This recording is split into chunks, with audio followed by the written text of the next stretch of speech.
Welcome, everyone, to Season 2 of Murder in Stratton County. The mystery saga continues with even more murder, mischief, and mayhem.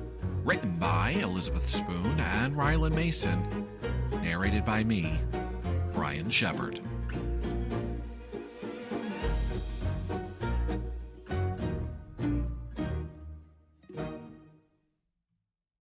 Episode 6. The Mayor's Spring Ball. Church service was now over. Thank God, Brian thought, as Jordan led the way out. Everyone, of course, was in a hurry to head back home and prepare for the ball that began in 2 hours. Everyone in town was invited. Arrangements are in place for the police and fire stations. These too would be on a rotating schedule, so everyone would be able to attend and still maintain safety in the town. Sheriff Ratchet and Chief Hudson would be at the ball. However, they would be on call in case of an emergency. Deputy Marks and Darby would monitor the house and guests, as Jordan would be with Brian at all times. And no wandering off. You're only to go as far as my arm will allow, Jordan said as he and Brian walked into the house after getting back from the service. They had less than 2 hours to change and make sure everything was ready to receive guests.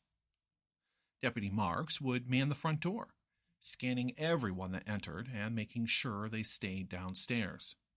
Sheriff Ratchet recommended that there be only one way in and one way out, as to limit the number of access points.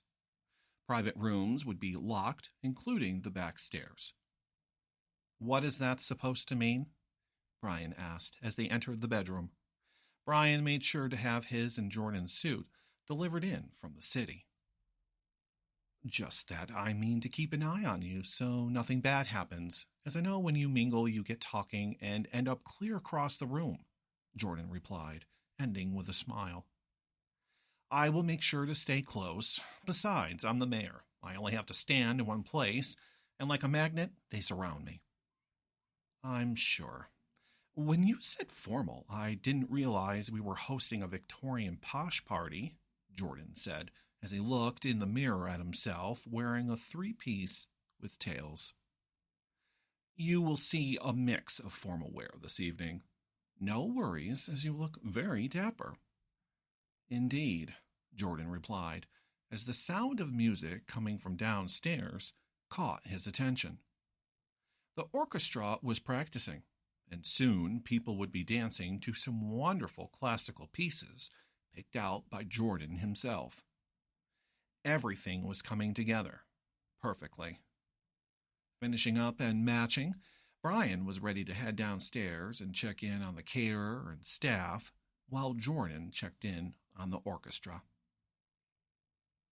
Deputy Marks and Darby both checked and double-checked every door and window, making sure they were locked and secure. The side door off the music room would be used for the exit. Follow the garden path, and it leads you back to the front of the house. That's Darby's post. Residents were starting to arrive, making their way past Deputy Marks, and then were greeted by a simple hello and welcome from Brian and Jordan. Drinks were available and being served as they entered the music room. The orchestra was currently playing Mozart, which, to Brian, was a delight. Duchess, followed by Anita, finally came through the door, both dressed very nicely.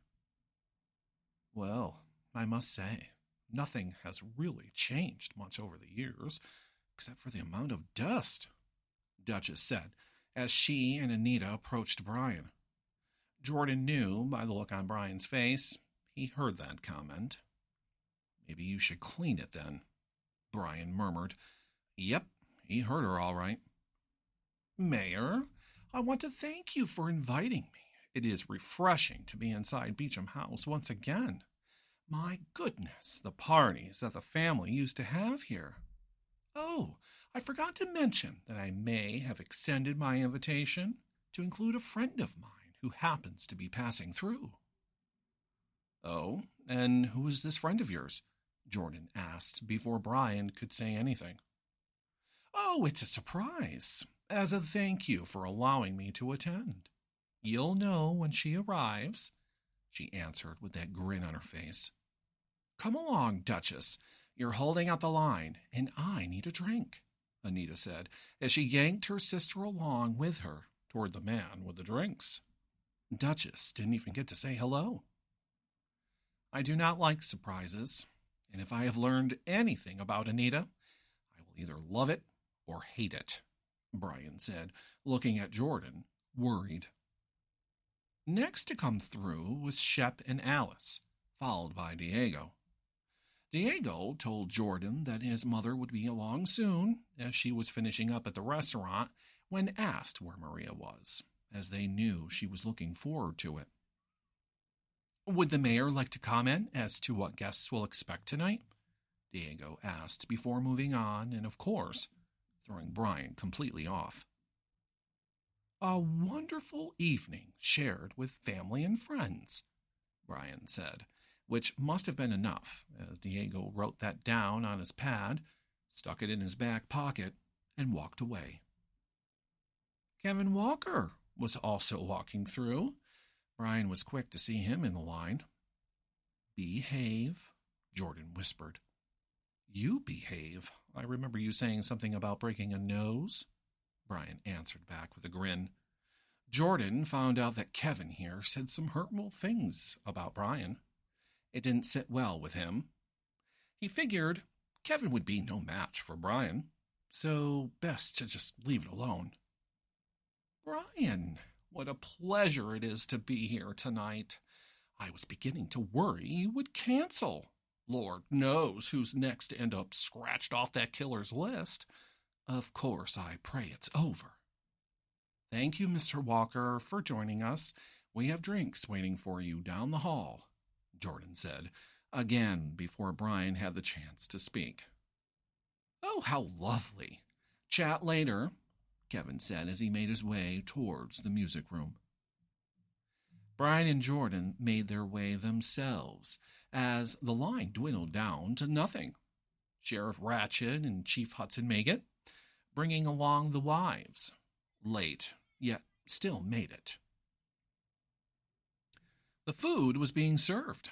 People were conversing, congregating, most likely gossiping, and who knows, even plotting something. The music again began to play a waltz, so those who wanted to dance could. These days, not a lot of people know how to waltz. Yet, like Jordan, and Brian assumed everyone else, they enjoyed the music. Alice said it was relaxing. Relaxing to hear until Jordan kissed Brian on the forehead and asked if he would like to dance the next waltz. I'm sorry, you must have me confused with my dancing twin. Oh, no, you don't. I know you know how to waltz. Your secret is out. I have no clue what you're talking about. Cam told me about you learning how to dance in middle school gym class. Yes, middle school. Like 100 years ago. I never really used that knowledge to help me in my everyday life, I'm afraid. Trust me. Just follow my lead. One dance, I promise. It's either that or we've joined Father Stan and Anita in whatever they seem to be discussing over there. Well, that had Brian moving towards the dance floor. One dance won't kill him. As long as he followed in rhythm with Jordan, he would be fine. He would deal with Cam later. As Brian and Jordan seemed to glide across the floor, joined by at least 3 other couples, notices Anita talking to some woman. He could only see a slight side profile every time he looked as he was whisked around the room.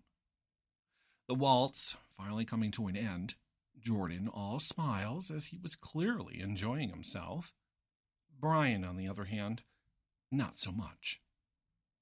Ah, Mayor Shepard, may I introduce my friend I was telling you about? Anita was cut off by the lights in the house going out. All right, everyone, settle down and stay where you are. We're looking into this, Dugan said, as people began to pull out their cell phones to use as flashlights. For now, Brian had Jordan light the fireplaces in the downstairs rooms. Chief Hudson, along with Dugan, followed Brian to where the fuse box would be kept, the basement. Dugan went down first, Brian, and then the chief. Reaching the large electrical panel on the far wall proved to be useless. Chief Hudson reset all the breakers. Nothing was happening. "I don't think anything's going to work," Brian said, while shining his phone on the main wire that comes out of the top. It was cut. "Oh boy. Okay, well, back up the stairs we go. I need to find Jordan. What should we do?" Brian asked, as clearly they have a problem on their hands. "I believe we send people home. I don't need anything happening," Dugan suggested, which he was right. Why risk more people if the killer was here inside the house?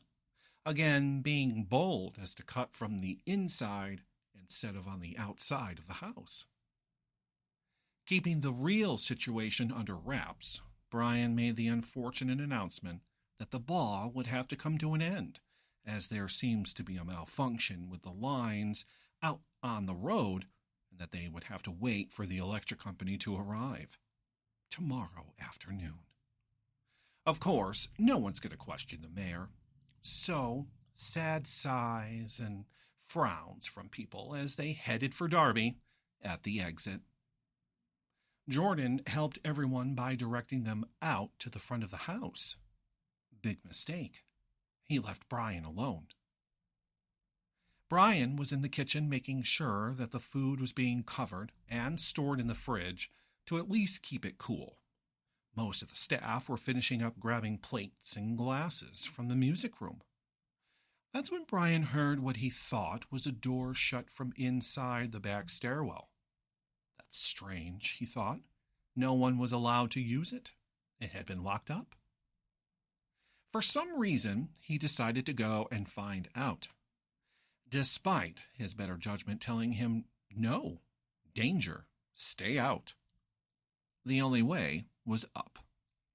Before he took his first step, the click of a door now confirmed someone was in fact above him. Up the stairs one at a time until Brian reached the second-floor hallway. The door was locked, which meant whoever they were on the third floor. Brian has not been up there since he was a child. The servants' quarters was just that. It is where the staff that ran the house slept. The house would employ up to 15 back in the day, yet as time passed and with each war, those in service were being opened up to new jobs, as big houses were getting expensive to run. Staff continued to work at the house up until the mid-'80s. Since then, it has been locked up and never used. A door separates the hallway, which should be locked as it was the door for the women's side. Men were not allowed past the door. Reaching the door, Brian notices that it is open. Once again, his mind is telling him no, do not enter. Yet he feels compelled to step past through the door. Taking a breath in, Brian then exhales and steps through the door. Every room was shut, except one. Quietly making his way down the hall, he finally reached the last room on the left. Poor Miss Brickerton's room. Died of a heart attack in the kitchen peeling potatoes. She was the last housekeeper. Well, it was now or never. As the bells and alarms rang in his head, Brian pushed the door open and just let it swing. Standing in the back was the shadow. "Hello, Mayor." Brian knew he had now put himself in harm's way. Does he run and try to make it back down the stairs? Or does he face this here and now? Thanks for listening to another episode of Murder in Stratton County. Until next time, an R. Mason Media production. 2023.